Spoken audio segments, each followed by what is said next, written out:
Hello, everyone. I hope you've had a good week ducking in between the showers, although the weather has been a bit warmer and more spring-like of late.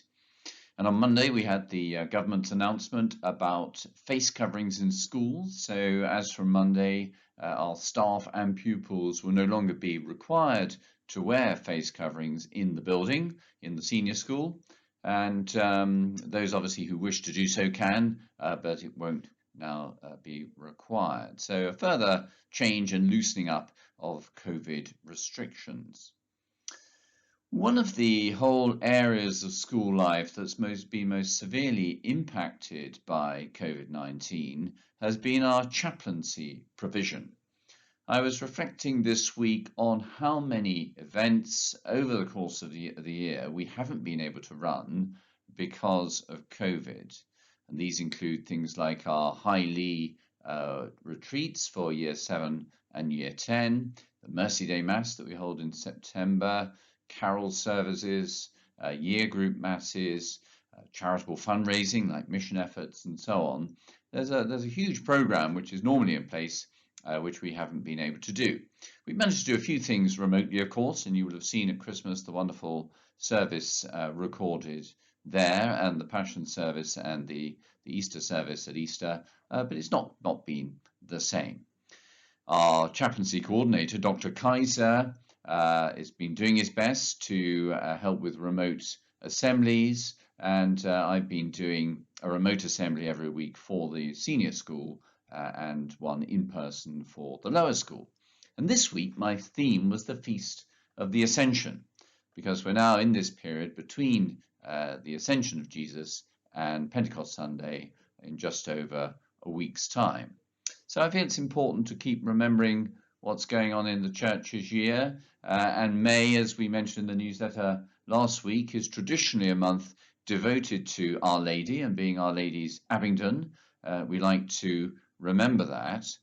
In the past, we've sometimes encouraged pupils and staff to recite the Rosary in the chapel, but I would have to say when we've done this, attendance hasn't exactly been huge, and this year there are no formal plans for that, but certainly if any pupils in the school are keen to do this, we'd be very happy to run it. This week has seen the end of the assessment period for the upper 6th and Year 11, and I hope that if you have children in those year groups, they feel they've acquitted themselves well. And of course, staff now will be marking the work and getting back to students and discussing with them whether it would be beneficial to do any further work in order to get the best possible grade for your sons and daughters. So all the work with the teacher assessed grades will continue as we move towards the summer. Now, of course, the period after half term would normally have been very different indeed. We would have had students coming in to do public exams, and then effectively the year would have ended for them. This year is going to be different because the assessments will be over, and parents of pupils in years 11 and the upper 6th will have received a letter today explaining our programme for the second half of the term, and we really hope that students will be keen to engage themselves with the events that are planned. Foremost among these are the prize givings, and prize giving is such an important event in the school year. It was very sad last year we weren't able to do it because of the pandemic, but this year we can, and we have a wonderful guest speaker lined up, and there will be many prizes given out to students. So that's very much one for the diary, and we're going to be inviting parents to attend that event. So that's prize giving. There's also the Leavers Mass on that day. Again, another very traditional rite of passage for our students. Father Jamie very kindly is going to come in and say the Leavers Mass, and we'll make sure that Leavers are thoroughly involved in the preparation for that. And there's also our Learning Journeys program.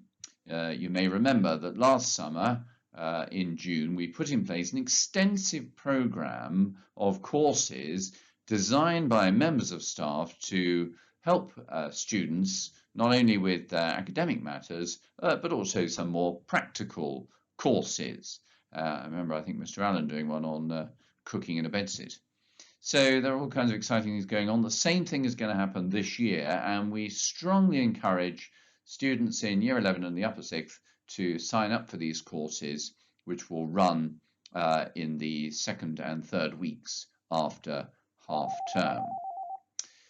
Next week, I'm very much looking forward to my visit to the 6 residential. Of course, this year we can't do it in Wales as we would normally do, but it is happening at Hill End in Oxfordshire. The children are really looking forward to this, and I'm looking forward to delivering to them their fish and chips on Tuesday and seeing how they're all getting on. And then on Thursday evening, they're going to be in school, camping in the school grounds, and I'm sure they'll have a wonderful week. So many thanks to Miss Taylor and her team for organising that. And then on Friday, of course, we have our termly parent voice meeting, and this will once again give Dr. Rayners and myself an opportunity to talk to all the parent reps and update them and to answer the questions that are around at the moment. So it's been a good week in school, very positive and encouraging, and as we move towards half term, wish you all the very best and look forward to speaking to you again next week.